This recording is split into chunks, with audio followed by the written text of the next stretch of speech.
নমস্কার, চলে এসেছি নতুন একটি ভিডিও নিয়ে। তো আজকে অক্ষয় তৃতীয়া। তো অক্ষয় তৃতীয়ার উপলক্ষে আমি লক্ষ্মীনারায়ণকে পায়েস ভোগ দিয়েছি। সকাল সকাল ঘুম থেকে উঠে নারায়ণের সেবা হয়ে গিয়েছে, পুজো হয়ে গিয়েছে। পুজো পাল শেষ করে আমি এখন তোমাদের সাথে ভিডিও শেয়ার করছি। তো এই হচ্ছে আমার নারায়ণ।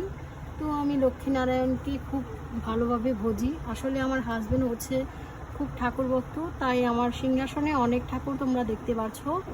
লক্ষ্মীনারায়ণের ঘট বসেছে আজকে। নারায়ণের মানে অক্ষয় তৃতীয়াতে আজকে নারায়ণের একটি বিশেষ দিন। এই দিনে যে যা ঘরে করে তা হচ্ছে অক্ষয় হয়ে থাকে। তো অক্ষয় তৃতীয়ার দিন কেউ যদি কোনো স্বর্ণের জিনিস কিনে আনে তাতে মানে শুভ লক্ষণ বলা হয়।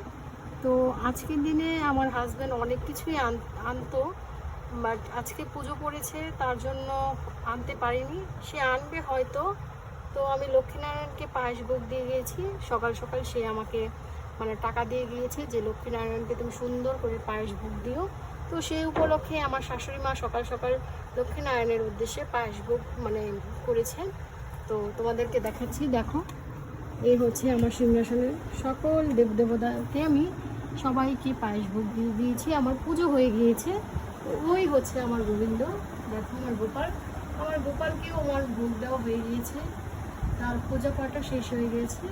তো নমস্কার, সবাই ভালো থেকো, সুস্থ থেকো, নারায়ণ সবার মঙ্গল করুক। তো সবাই আজকে অক্ষয় তৃতীয়ার দিন ঘরে পারলে ভোগ রান্না করে নারায়ণকে অর্পণ করো। জয় শ্রী নারায়ণ, জয় শ্রী মা লক্ষ্মী।